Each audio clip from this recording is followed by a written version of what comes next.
Please join me in welcoming Vagisil's CEO, Keech Combe Shetty.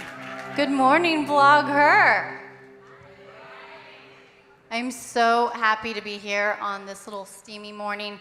And I asked for about 5 minutes to talk to you before we bring on this amazing panel of female game changers to talk about being shameless, about your bodies, about your health, about your sexual wellness. But I asked for 5 minutes beforehand to talk to you about something that I am personally really passionate about. And I had this whole speech planned out that I spent most of the weekend trying to memorize and learn. And after listening to all the amazing speakers and meeting so many of you and meeting so many of you at the Walk of Shameless that we did yesterday morning to BlogHer. Who are my Walk of Shameless ladies? Woo, that was awesome. But after speaking to so many of you, I realized that I had a bigger responsibility than the speech that I prepared. So I'm actually gonna go off the cuff here, and right now my team, my fabulous Vagisil team who's sitting over here is going, oh shit, what is she gonna do?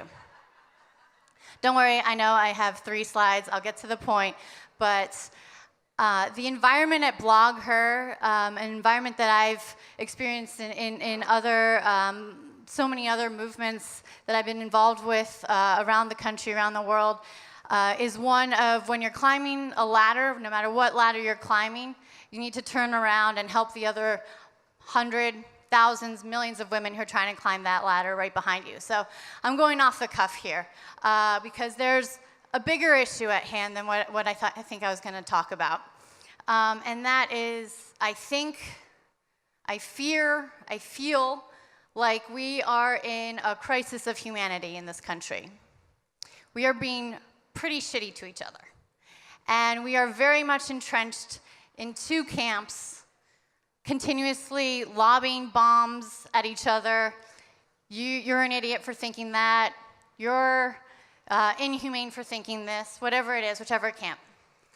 And this keeps me up at night. I have a 5-year-old daughter and a 2.5-year-old son, and I don't want them to grow up in this environment where it's exhausting. We're constantly tearing each other down. And I think the way that we're gonna get out of this crisis, honestly, is with women. I do. I think it's giving women access, support, and empowerment to strive and work for more C-suite positions, more board positions, more leadership positions in government. But I struggle with this because I struggle looking at my daughter in the face. I struggle looking at all of you in the face and say, you can achieve anything you want to achieve. Just put your mind to it, you can do it. Because the reality is, it's very fucking hard. And the reality is, we face the primary burden of raising the next generation. And Ruth Bader Ginsburg once said, women will never truly be emancipated until men take equal responsibility for raising the next generation. When I heard that, I wrote that down on a sticky note and I stuck it on my computer, and it was there for years. I'm not kidding, years, until I got a laptop, and sticky notes don't stick on laptops very well. And so that quote is embedded in me. I saw that every day for years and years and years. And I kept thinking, what are we going to do about this? How do we change this? How do we really give women the opportunity that we keep telling them, you can do, you can achieve? So back in May, I was involved with the planning committee and the steering committee for the first ever Kellogg Business School Women's Global Summit. And I worked very closely with a personal hero of mine, Dean Sally Blunt, who just until a couple of weeks ago was the first and only female dean of a major business school for the 7 years that she was dean of a major business school, of Kellogg Business School. And in that conference, Sally talked about how women who have babies, this is going to be a hard pill to swallow for everyone here. Women who have babies between the ages of 25 and 35, 60% of them drop out of the workforce. How are we going to build an army of women who are striving for those upper level positions, a seat at the table, the decision-making positions, if we as a society and corporate America are not supporting these women? If they are slogging through what Sally calls the marathon years, if they wake up in the morning and they feel like they're a mushroom, they sit in the dark and they're fed shit and they're expected to grow. And it's hard. It's really, really hard. So, so what do we do about this? How do we change this? How do we support women better? The truth of the matter is, in the US, about 50% of pregnancies are unplanned or mistimed. Guess what that number is in developing countries in Asia? About 50%. Guess what that number is in Northern Europe? 27%. I think that's because we need to provide better access, better education, and better empowerment to women to be able to take better control of their intimate health, their sexual health, and their reproductive health.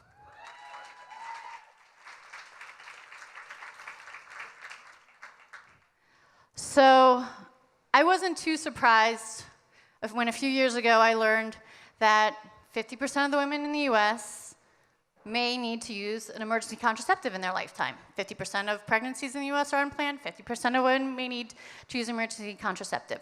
What I was shocked about was that only 1 in 10 women actually use an emergency contraceptive. 1 in 2 may need it, 1 in 10 actually do. And I think that's because we have been historically fed a story of after the fact, right? Oops, you screwed up, how do you fix it? That's not how we're wired. We're not the ones propping up the duct tape market by trying to jimmy something for a little bit only to have it break again a second later. No, we ask questions, we're problem solvers, we prepare and we plan. So me and my team at Vagisil, my lovely ladies at Vagisil, we decided to really take this on. And we decided to launch Preventeza Emergency Contraceptive. And we are going to change this conversation. I need your help to help change this conversation. One that has historically been of shame, embarrassment, and stress to one of empowerment, education, and access.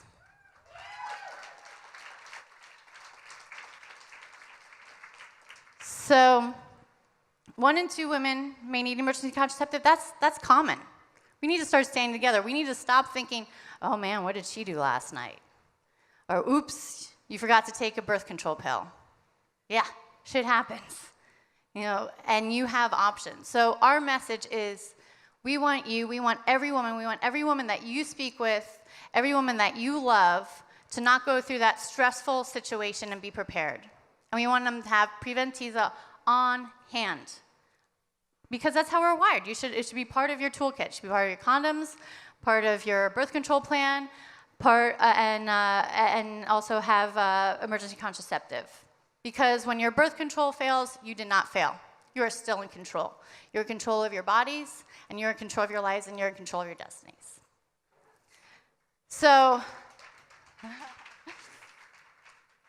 I'm counting on all of you to help me change this conversation, because if we're going to get out of this crisis of humanity, if we're not only going to have women start striving for C-suite positions, board positions, leadership positions in government, we need women to start achieving it. And we need to give them that opportunity and support to start doing that. And I think that comes in being prepared and supporting each other more. So thank you so much for indulging me for the 5 minutes. And please be part of the army. We can really do this. I'm so excited to continue that journey with fellow warriors Because frankly, I think all women are warriors. I mean, who else can bleed for a week every month and not die? So we are the ones with the empathy who can reach over to the other side and say, it's okay, we're warriors, we can handle this.